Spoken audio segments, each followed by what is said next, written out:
Wuthering Heights by Emily Brontë. Chapter 5. In the course of time, Mr. Earnshaw began to fail. He had been active and healthy, yet his strength left him suddenly, and when he was confined to the chimney corner, he grew grievously irritable. A nothing vexed him, and suspected slights of his authority nearly threw him into fits.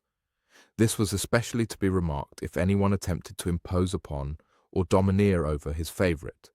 He was painfully jealous lest a word should be spoken amiss to him, seeming to have got into his head the notion that, because he liked Heathcliff, all hated and longed to do him an ill turn. It was a disadvantage to the lad, for the kinder among us did not wish to fret the master, so we humoured his partiality. And that humouring was rich nourishment to the child's pride and black tempers. Still it became in a manner necessary. Twice or thrice, Hindley's manifestation of scorn, while his father was near, roused the old man to a fury. He seized his stick to strike him, and shook with rage that he could not do it. At last, our curate, we had a curate then who made the living answer by teaching the little Lintons and Earnshaws, and farming his bit of land himself, advised that the young man should be sent to college. And Mr. Earnshaw agreed, though with a heavy spirit, for he said, Hindley was naught, and would never thrive as where he wandered. I hoped heartily we should have peace now.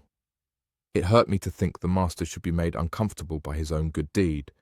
I fancied the discontent of age and disease arose from his family disagreements, as he would have it that it did.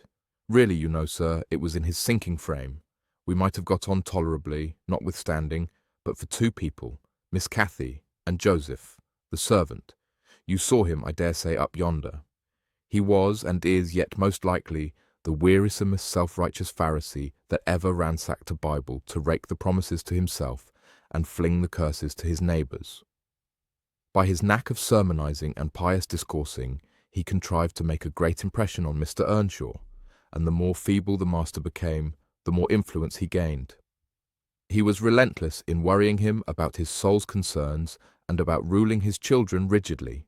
He encouraged him to regard Hindley as a reprobate, and, night after night, he regularly grumbled out a long string of tales against Heathcliff and Catherine, always minding to flatter Earnshaw's weakness by heaping the heaviest blame on the latter. Certainly she had ways with her such as I never saw a child take up before, and she put all of us past our patience 50 times and oftener in a day. From the hour she came downstairs till the hour she went to bed, we had not a minute's security that she wouldn't be in mischief. Her spirits were always at high water mark, her tongue always going, singing, laughing, and plaguing everybody who would not do the same. A wild, wicked slip she was, but she had the bonniest eye, the sweetest smile, and lightest foot in the parish, and after all, I believe she meant no harm. For when once she made you cry in good earnest, it seldom happened that she would not keep you company, and oblige you to be quiet, that you might comfort her. She was much too fond of Heathcliff. The greatest punishment we could invent for her was to keep her separate from him, yet she got chided more than any of us on his account. In play, she liked exceedingly to act the little mistress. Using her hands freely and commanding her companions, she did so to me, but I would not bear slapping and ordering, and so I let her know. Now, Mr. Earnshaw did not understand jokes from his children. He had always been strict and grave with them, and Catherine, on her part, had no idea why her father should be crosser and less patient in his ailing condition than he was in his prime. His peevish reproofs wakened in her a naughty delight to provoke him.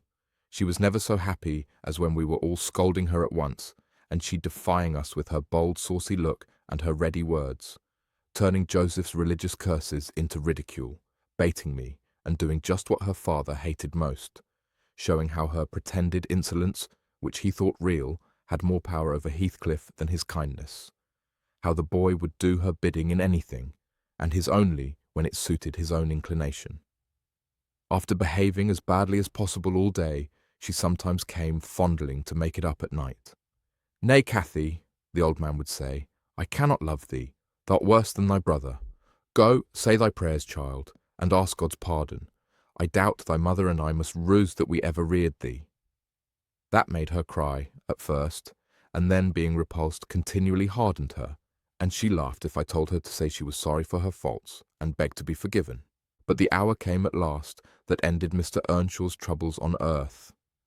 He died quietly in his chair one October evening, seated by the fireside. A high wind blustered round the house and roared in the chimney. It sounded wild and stormy, yet it was not cold, and we were all together. I, a little removed from the hearth, busy at my knitting, and Joseph reading his Bible near the table, for the servants generally sat in the house then, after their work was done. Miss Cathy had been sick, and that made her still. She leant against her father's knee, and Heathcliff was lying on the floor with his head in her lap. I remember the master, before he fell into a doze, stroking her bonny hair.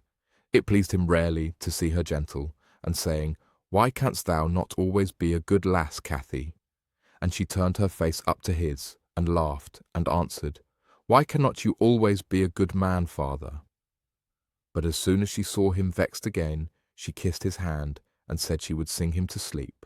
She began singing very low, till his fingers dropped from hers, and his head sank on his breast. Then I told her to hush, and not stir, for fear she should wake him. We all kept as mute as mice a full half-hour, and should have done so longer, only Joseph, having finished his chapter, got up and said that he must rouse the master for prayers and bed. He stepped forward and called him by name and touched his shoulder, but he would not move, so he took the candle and looked at him.